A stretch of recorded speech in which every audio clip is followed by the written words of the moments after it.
Est-il besoin de le dire, je suis heureux et honoré de recevoir le prix européen de l'essai Charles Veillon. Et, mesdames et messieurs du jury, je vous suis profondément reconnaissant d'avoir bien voulu me décerner cette distinction éminente. Je suis heureux et honoré d'abord de m'inscrire dans la lignée de lauréats précédents, parmi lesquels je compte nombre de figures qui ont été pour moi puissamment inspiratrices, ou, pour les plus récentes, amicalement complices.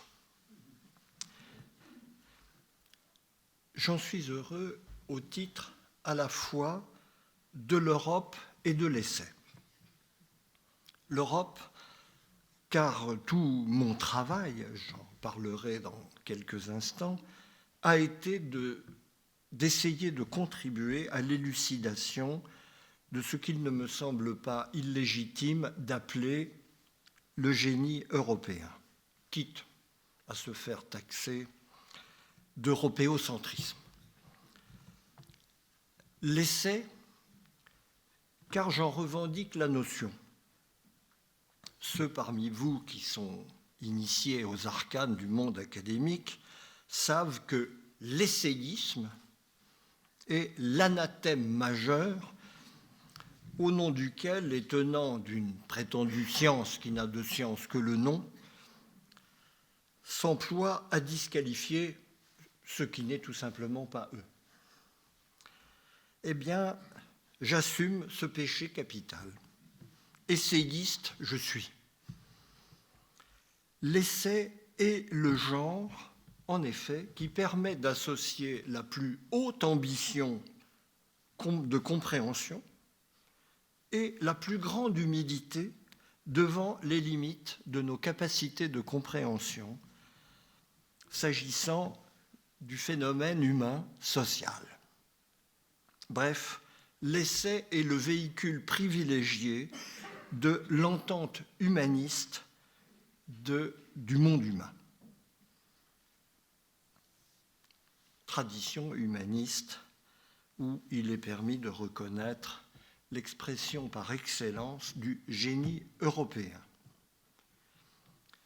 À tous ces titres, je ne puis que vous renouveler, mesdames et messieurs du jury, mes plus vifs remerciements pour ce prix en lequel je reconnais l'inspiration qui a guidé mon travail depuis toujours. Et merci bien sûr à mon vieil ami Philippe, dont vous avez pu apprécier l'ironie bienveillante qui fait le charme de son commerce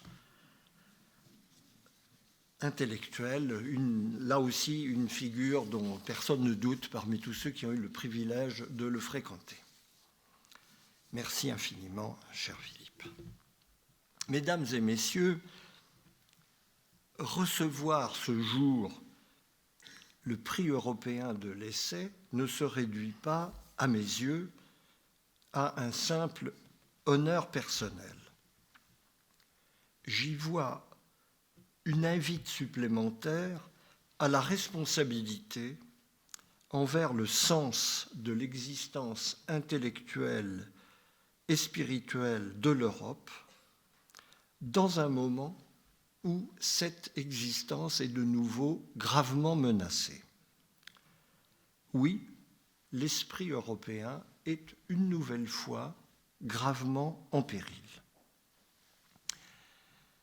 Le plus grand danger de l'Europe est la lassitude, disait un de nos grands penseurs du XXe siècle, Husserl, dans une conférence fameuse en mai 1935, date qui parle, à Vienne.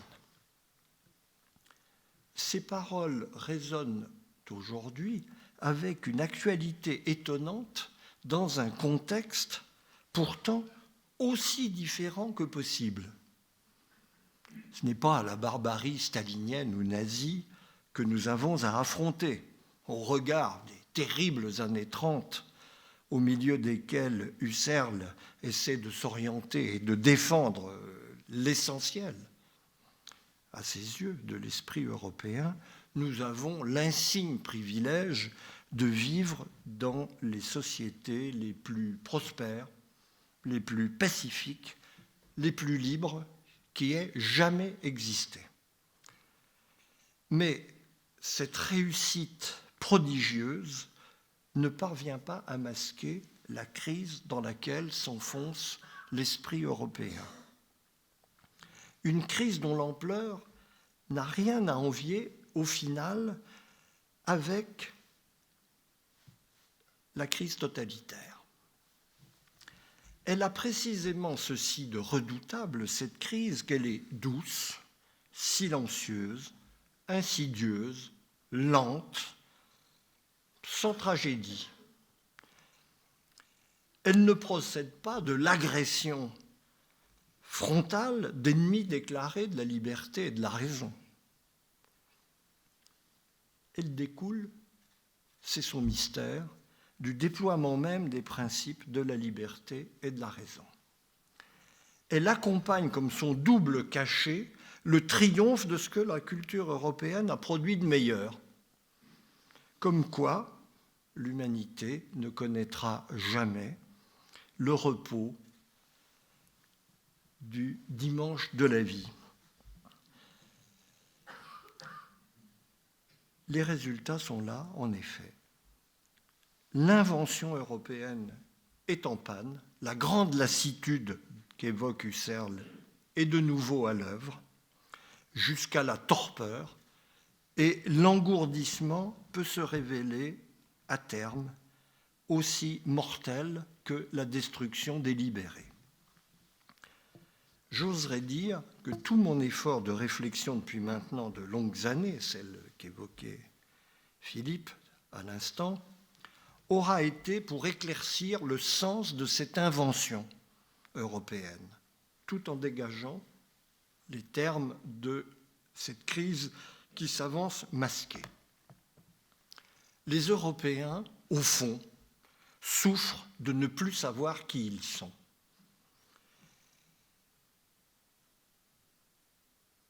Le paradoxe est que ce qui leur voile leur identité est l'aboutissement même de l'histoire qui les a fait ce qu'ils sont.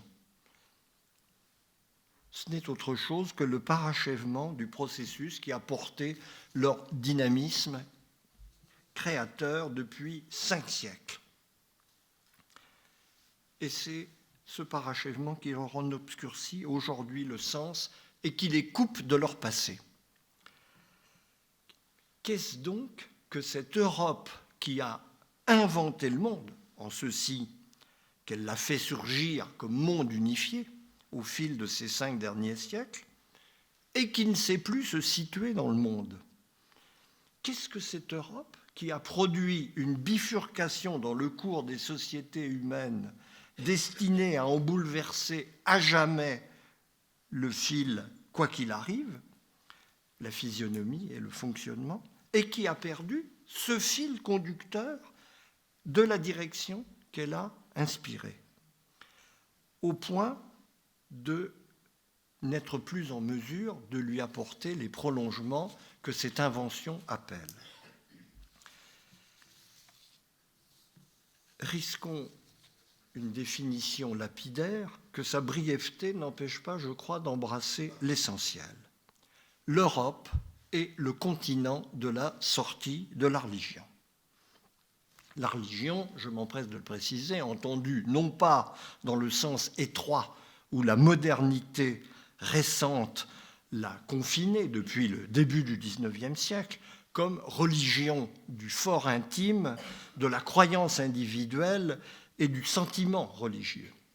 Mais la religion comprise, et aujourd'hui généralement incomprise, par les Européens tout spécialement, la religion comprise dans la plénitude de ce qu'elle a représenté pour la totalité des sociétés du passé, d'aussi loin qu'on les connaisse.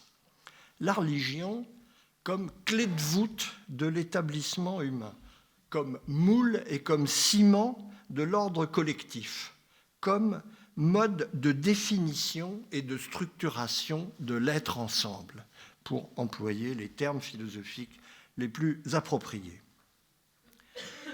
Il faut avoir mesuré l'ampleur et l'épaisseur de cette formidable contrainte venue du fond des âges pour apprécier en regard la portée du miracle européen. Car il est justifié de parler d'un miracle européen, au même titre que du miracle grec, en lui souhaitant de ne pas connaître le même destin.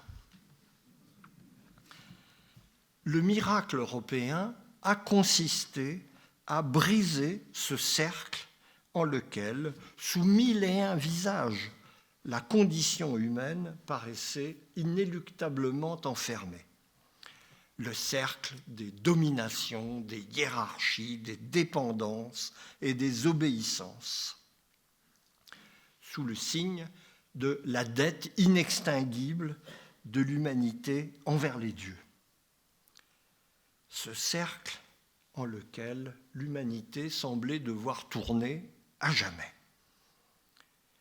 Nos admirables ancêtres athéniens n'avaient fait qu'ébranler ce cercle un court instant, en laissant, il est vrai, des germes décisifs pour les héritiers que nous sommes. Les Européens ont rompu pour de bon ce cercle, et jusqu'au bout. Ils ont inventé, sur 5 siècles, un mode de définition et de structuration des communautés humaines en rupture complète avec le mode de structuration religieux. C'est en cela que consiste proprement et précisément la modernité, dont on tient là peut-être pour une fois une définition un peu précise. La modernité est le processus par lequel un mode d'organisation autonome des communautés humaines est sorti lentement et combien conflictuellement de l'immémorial mode de structuration hétéronome. Autonomie et hétéronomie étant à prendre ici dans leur plus élémentaire acception étymologique, la loi de l'autre, la loi de soi. Ce processus a bouleversé l'ensemble des repères intellectuels, spirituels, culturels, existentiels de la vie humaine. Il a fourni la matrice dont sont sortis nos sciences et nos arts. La création européenne en son entier est issue de cette substitution. Sous ce que nous appréhendons en effet comme produit de l'esprit, il y a une nouvelle manière d'être des communautés humaines et des rapports entre les êtres qu'elles unissent. Permettez-moi d'évoquer très rapidement, très schématiquement, les traits principaux de cette transformation, afin d'en faire bien ressortir la portée de rupture. Elle se concentre sous 3 chefs essentiels qui ont nom, politique, droit et histoire. C'est-à-dire l'autoconstitution des communautés humaines, c'est-à-dire l'auto-justification de leur ordre et l'autoproduction de leur cadre. Il y avait bien sûr un fait politique dans les sociétés antérieures, dans les sociétés religieuses, mais un fait politique impensable comme tel pour les membres de ces sociétés, puisque l'appareil de commandement dans ces sociétés religieuses n'est qu'une émanation, qu'un relais d'un foyer surnaturel de commandement.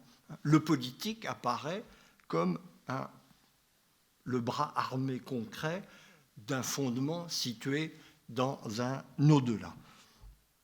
Le surgissement du politique au XVIe siècle pointé le premier par Machiavel et achevant de trouver son concept dans celui d'État, signifie, à l'opposé de cette dépendance, l'indépendance et la responsabilité du règne humain, désormais en charge de se constituer et de se préserver par ses propres moyens.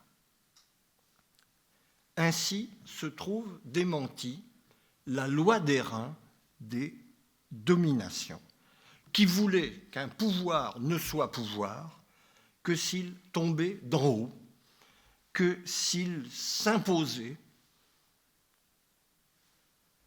aux humains en répercutant un plus haut que l'homme, de ce fait même indiscutable. Ainsi va devenir imaginable cette chose extraordinaire quand on veut bien la regarder avec un peu de recul, qu'est un pouvoir consistant dans la représentation de ceux qui ont à lui obéir.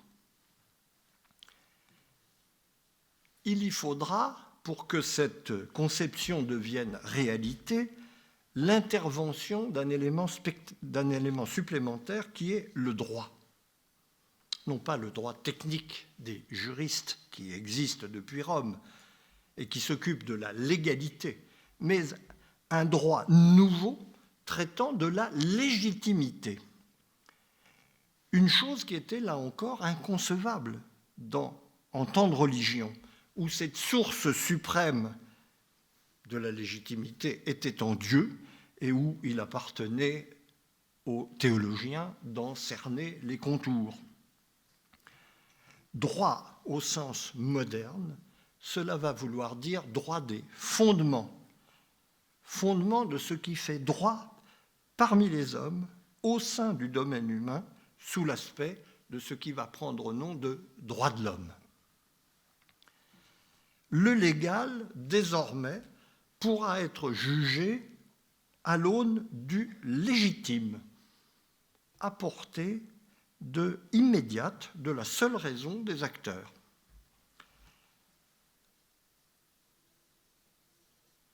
Ainsi, c'est en ce sens que l'on veut parler de l'entrée dans une auto-justification de l'ordre légal des communautés humaines. C'est ainsi que prend fin ce qui passait pour une autre loi d'airain qui voulait qu'il n'y ait de lien solide entre les êtres que par leur dépendance mutuelle associée à l'inégalité de nature entre inférieur et supérieur. Hiérarchie. À l'inverse, il ne va plus y avoir de lien légitime entre les êtres que fondé sur le consentement entre égaux. De la même manière, il ne va plus y avoir de composition acceptable des corps politiques que construit sur l'accord contractuel des personnes également libres qui en sont les membres. Principe dont le mécanisme du suffrage qui nous est familier pour désigner nos gouvernants, représentants, et la réaffirmation rituelle régulière.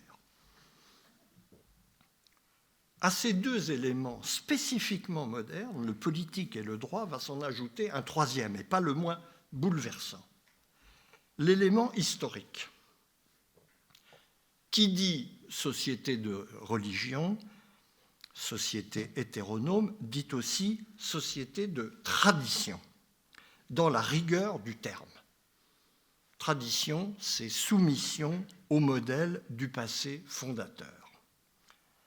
Car une loi qui vient d'ailleurs et du dessus vient aussi forcément d'avant le temps proprement humain. L'extériorité surnaturelle va de pair avec l'antériorité temporelle des origines ou de la fondation. À cette orientation foncièrement passéiste, l'organisation autonome va substituer une orientation futuriste. l'invention de l'avenir va prendre la place de l'obéissance au passé. Ce grand basculement commence vers le milieu du XVIIIe siècle avec la percée de l'idée de progrès. Autrement dit, de la capacité pratique d'améliorer la condition humaine et l'organisation des sociétés. Découverte dont l'approfondissement va conduire à la découverte de l'histoire dans son sens moderne, c'est-à-dire l'autoproduction de leur monde par les hommes.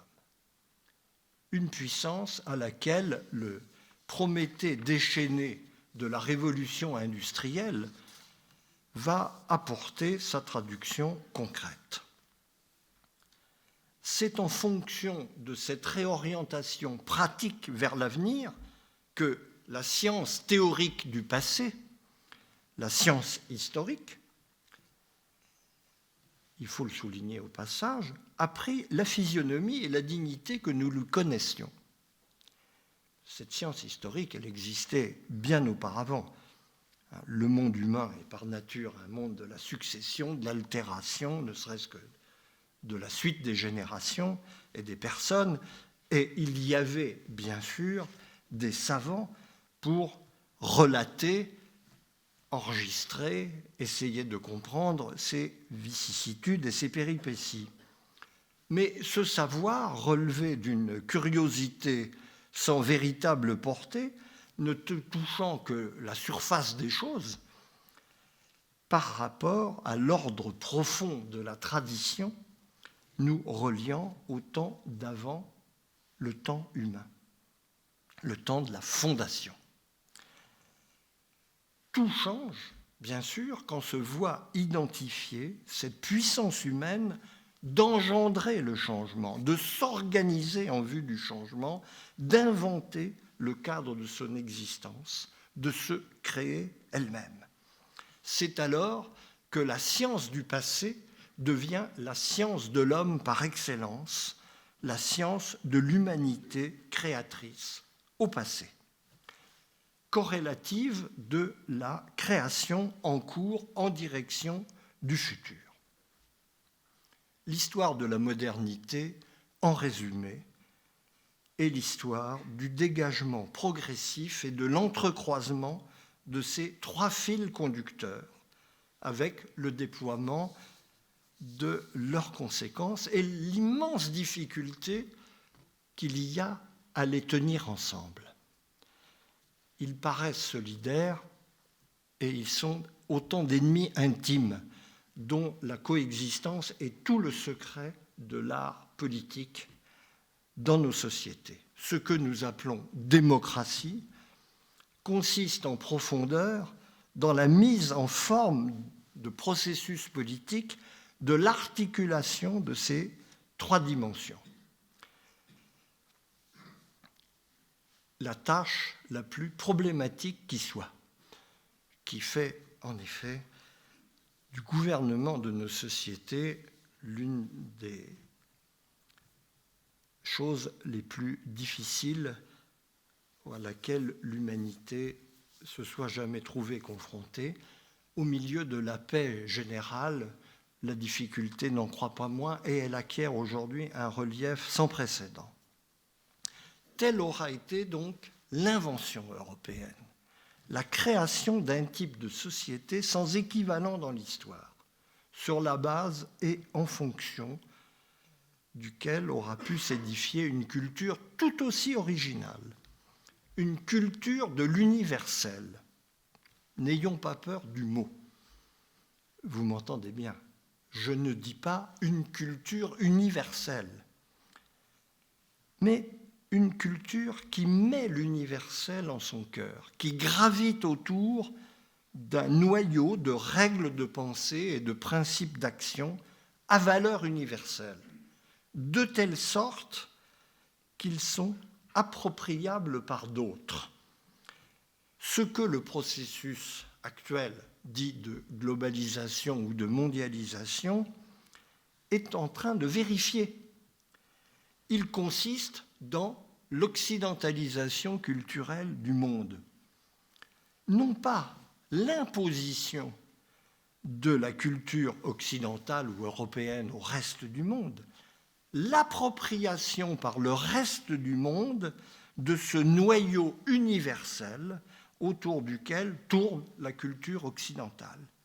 Une appropriation destinée à en produire des versions particulières, à côté des versions particulières qu'ont pu en donner les Occidentaux. Or, au moment où de la sorte ce noyau universel tend à devenir un bien commun à l'échelle du globe, voici que les Européens décrochent, comme s'ils renonçaient à en poursuivre le développement, comme s'ils ne se sentaient plus à la hauteur de leur propre invention. Ils sont en cela victimes de l'illusion sécrétée par l'aboutissement même de leur invention. Car ce qu'il nous a été donné de vivre depuis une quarantaine d'années, la datation étant ici relativement précise, c'est le parachèvement de ce parcours, un parachèvement auquel d'aucuns ont voulu donner le nom qui a fait fortune de postmodernité, alors que c'en était en vérité l'accomplissement radical, mais un accomplissement qui, loin de dépasser les problèmes qui tourmentaient nos prédécesseurs, nous jette devant un problème plus grand encore, le problème que j'évoquais en entrée et qui menace l'existence de l'Europe, au moins dans son identité inventive, si ce n'est pas pire. Jusqu'à une date récente, en dépit de l'ampleur de ces ruptures avec l'ancien ordre religieux, les sociétés européennes modernes demeuraient en continuité avec les sociétés du passé, fût-ce pour les prendre comme repoussoirs. Ce lien avec ce dont elles s'éloignaient leur donnait une forte conscience à la fois de leur originalité et de leur particularité. Les règles de la représentation dans le domaine politique ainsi se combinaient avec une autorité des pouvoirs, rappelant même de très loin les anciennes dominations. L'individualisation par le droit s'associait de la même manière avec de fortes ou de solides appartenances collectives. L'orientation futuriste s'inscrivait à l'intérieur d'un enracinement dans le devenir antérieur. En fait, ces diverses attaches relevaient d'un héritage, d'une empreinte de l'ancienne structuration hétéronome qui ne commandait plus, mais qui maintenait officieusement une présence organisatrice derrière les rouages officiels. Nous pensions être devenus complètement modernes, nous vivions dans des sociétés qui n'étaient encore qu'à demi modernes, qu'à demi structurées de manière autonome. Ce qui s'est produit dans cette dernière période, et très spécialement en Europe, durant ces 3 ou 4 dernières décennies, à une vitesse stupéfiante, compte tenu de la profondeur de temps engagé dans ces permanences, c'est l'effacement de cette empreinte de l'univers hétéronome et la dissolution des attaches qui continuaient malgré tout de nous relier à lui. Nous le comprenions, nous vivions en familiarité avec lui. Il est devenu un monde presque inintelligible pour les nouveaux venus de notre monde.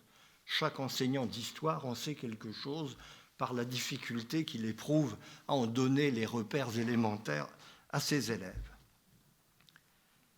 c'est ce qui confère un caractère absolument inédit à notre situation intellectuelle et spirituelle de l'Europe aujourd'hui. Je passe sur ce qu'il en est résulté pour la métamorphose de chacun de ces éléments structurants, le politique, le droit, l'histoire, à tel point qu'une thèse à la mode dans le monde des sciences sociales d'aujourd'hui nous déclare tranquillement que certains d'entre eux sont, sinon disparus, du moins en voie de résorption finale. Il n'y aura bientôt plus ni de politique, quant à l'histoire, elle n'a été qu'une illusion. Ces thèses oniriques, il faut bien le dire, donnent simplement l'idée de l'ampleur du renouvellement de la perception que nous avons de ces données apparemment constitutives de l'existence humaine. Toujours est-il que dans l'opération, sur le vu de ces apparences, l'invention européenne de l'autonomie a changé de signification aux yeux de ses acteurs. Et elle a changé d'une manière qui trompe ces acteurs. Elle en est venue, cette invention, à se comprendre de part en part sous le signe de cette catégorie dont je soulignais la centralité tout à l'heure, la catégorie de l'universel. C'est le nom du produit le plus remarquable de ce parcours, et c'est le nom désormais de la plus grande difficulté à le faire vivre. Les Européens entendent vivre selon l'universel, et les conditions à la fois civilisationnelles et institutionnelles qui prévalent sur le continent européen les entretiennent dans cette conviction et dans cette volonté. C'est, soit dit au passage, l'énorme différence qui les sépare des États-Unis. Projection des mêmes références et des mêmes données de base de la modernité de l'autre côté de l'Atlantique. Mais espace où ces mêmes références à l'universel restent ancrées dans le destin particulier d'une terre d'élection. Les États-Unis continuent de se penser comme un territoire de l'universel qui associe sa vocation universelle à la particularité d'une création historique bien singulière, là où les Européens se veulent sans plus de particularité et ne savent plus à la lettre qui ils sont. Les Européens, eux, ne veulent plus connaître de particularité, à commencer par la leur. Ils ne veulent se gouverner selon seulement l'universel du droit et des droits fondamentaux des individus. Ils entendent agir selon l'universel des règles que la raison fournit à l'action, qu'il s'agisse de la connaissance scientifique ou de la concrétisation des résultats de la connaissance scientifique dans la technique ou dans le calcul économique. De ce fait, ils ne se reconnaissent plus d'histoire. Ils sont passés dans une manière de post-histoire, l'expression, pour une fois, paraît juste, qui ne connaît que le présent perpétuel d'une actualité chaque jour renouvelée et de l'abstraction rationnelle. Ils sont indifférents à une géographie qui les enfermerait dans une particularité territoriale inutilement limitante. Ambition admirable en un sens, à ceci près qu'elle est irréelle et qui plus est destructrice. Elle oublie que l'universel, dans ses différents registres, fût celui de la science, est un produit au second degré, élaboré à partir d'une matrice particulière dont il ne peut entièrement se détacher, qu'il s'agisse des rapports entre les êtres ou de l'action sur la nature. Même si, bien sûr, cette universalité a vocation à informer en retour cette matrice particulière dont elle est issue, mais seulement jusqu'à un certain point. Le chef-d'œuvre qui reste à accomplir, qui est devant nous, de l'intelligence humaine sera précisément dans l'équilibre à trouver entre ces deux faisceaux d'exigence. Penser à la fois l'universel et ce qui rend possible l'universel. Il y a pire encore, comment ne pas le mentionner à l'heure où nous sommes, la poursuite de cette universalité alimente une dynamique de l'artificialisation du monde humain social qui le coupe de son environnement naturel et menace son élémentaire survie biologique. Tel est, je crois, le foyer intime de la désorientation et du désarroi qui troublent aujourd'hui l'humanité européenne dans tous les ordres, politiques, bien sûr, le plus manifeste, mais aussi bien social, mais aussi bien intellectuel, mais aussi bien spirituel, mais aussi bien culturel, voire existentiel.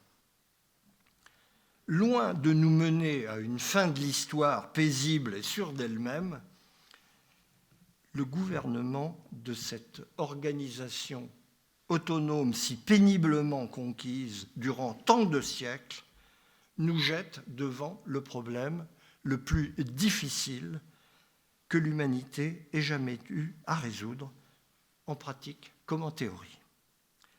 Il nous faut définir les conditions de possibilité et de praticabilité de cette universalité que ça a été le miracle européen d'amener au jour et qui est l'autre nom de la liberté dans la plénitude de son acception. L'autonomie, le pouvoir de se gouverner soi-même dans toutes ses dimensions. Une tâche que l'engourdissement actuel de l'esprit européen ne lui laisse pas même envisager. Nous aurions, j'aurais en tout cas, pour ce qui me concerne, l'âme davantage en paix si nous étions assurés qu'il ne s'agit que d'une translatio imperii comme il y en a eu d'autres, où tandis que nous succombons à la grande lassitude qu'évoquait Husserl, d'autres se préparent à prendre la relève et à porter le flambeau. Cette perspective, outre qu'elle est des plus incertaines, au vu de ce qu'il nous est donné de connaître, me semble moralement inacceptable. Je ne m'y résigne pas. Je veux croire au réveil de l'invention européenne face à ce nouveau seuil qui se présente à franchir. J'entends en tout cas y consacrer ce qui me reste de temps et de force. Je ne puis, par conséquent, que vous être profondément reconnaissant de m'y encourager.